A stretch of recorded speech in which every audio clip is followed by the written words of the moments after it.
Hvað heitirðu? Falur, Birkir Guðnason. Ertu með tattoo? Já. Hvað ertu með tattoo? Ég er með eitt hérna og svo skulum við ekki tala hitt. Hvað var það? Hvað fekk þig til að fá þér fyrsta tattoo? Ég var ekki búinn að hugsa út í það, þá getur að mamma kom að mér bara og spurði hvort ég vildi fá mig tattoo bara. Og ég sagði bara já, ég vissi ekki betur. Hvernig lítið tattoo út? Það er Hapatala mín hérna, 27. Ertu með eitthvað góða tattoo-sögur? Já, það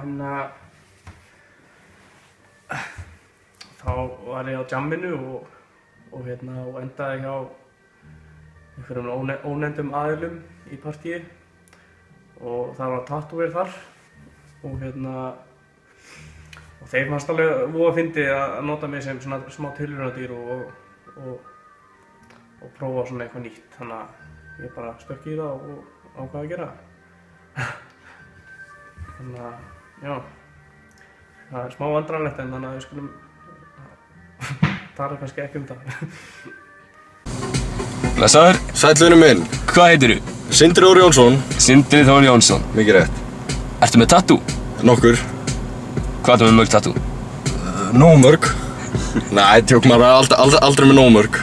Ég er með svona 8 eða 10 eða eitthvað.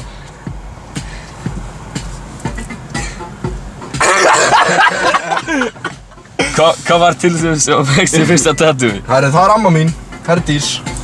Súmið minna á þetta hérna. Herdís? Yes. Það er ekki fyrrandi. Lofa! Ok. Og tattooin eru staðsett bara... Það er aðalega hægri hendi. Ég er að fara síðan í sessjón núna á föstudagina sem hún fara að byrja hérna á vinstri. Ég er bara alltaf að finna eitthvað nýtt til þess að fá.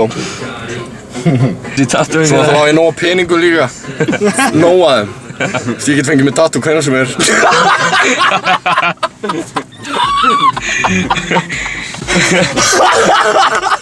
Hafa þessi tattoo einhverja þýðingu fyrir þér?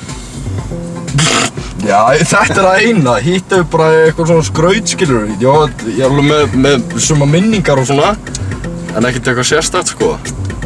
Myndur þú segja að tattoo væri mest bara upp á tísku í dag? Bæði og. Svo náttúrulega, þú veist, ekkert endilega allt, skilur við. Nei. Ertu með eitthvað skemmtilega tattoo-sögu? Já, ekkert eitthvað spes, sko, en við fengum okkur þetta hérna á fylleríi við félagarnir. Við erum ekki lengur vinir.